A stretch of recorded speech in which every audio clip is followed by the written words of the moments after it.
Hi and welcome back to the channel. So today I wanted to show you a little one of my pet projects. For many musicians, like famous guitar players, their instruments become almost as iconic as the musicians themselves, and that's definitely true for David Gilmour's black Stratocaster that he had for almost 50 years and that underwent countless modifications done by his tech, Phil Taylor, who even wrote a book about it. So if you're interested, then check that book out. The thing is that, of course, having such a guitar does not make anyone play or sound like David Gilmour, but many people are drawn to the aesthetics of the guitar, having the black body, the black pickguard, the white covers and knobs. And so many people who are into the music of David Gilmour build such a guitar either from parts or like by modifying a cheaper guitar. Of course, the Fender Custom Shop has released a David Gilmour signature Stratocaster, but it's insanely expensive. It costs like 4 or 5K. And so most people don't want to shell out that type of money. And it also has many features that I particularly don't like very much. So I decided to build my own from Warmoth parts, and I made a few changes that I think make sense and that makes it a more modern and interesting Stratocaster. So the neck here, that is a quarter sawn maple neck, one piece. It's lacquered with satin nitro lacquer, and that's beautiful because it feels like very smooth, and unlike a gloss lacquered neck that I don't like. Then my frets here are 6150 stainless steel frets, so they're very sturdy and they're way fatter than the vintage frets that are on the signature Stratocaster.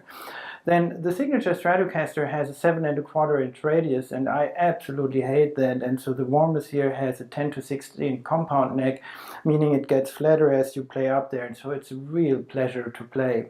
The signature Stratocaster has a thin C neck profile, and I don't like that. And so this Stratocaster has a very fat neck, so it's a Warmoth fat neck profile that is probably too fat for most people, but I have relatively big hands, and I love how that neck feels and plays and resonates. Now the nut here is a Graphtec Irvana nut, and that helps the sustain of the guitar and also helps to intonate correctly and stay in tune.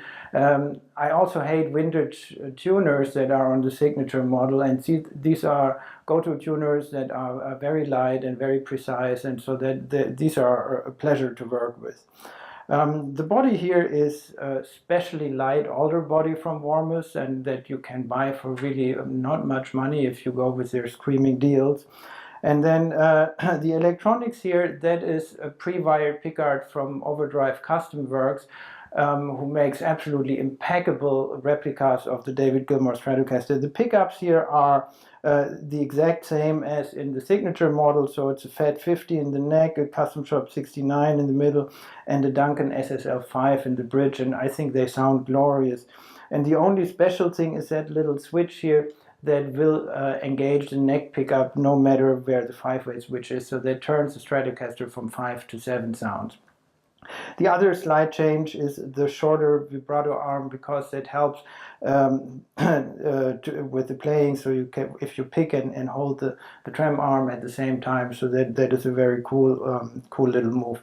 And that's pretty much already it. So that is my guitar, and it has all these changes relative to the signature model, but the thing is, it just cost me less than a third of what the signature model would have cost me, and I have a guitar with amazing high quality parts. So I should probably also mention that this is a Callahan bridge, so that is very famous for the Stratocaster players for adding additional sustain and note bloom, and I can definitely feel that this is a very high quality piece of art. So if you like that, then I hope it may inspire you to also build Warmoth parts Stratocaster. Of course, I have no affiliation with Warmoth whatsoever. I just think their products are fantastic.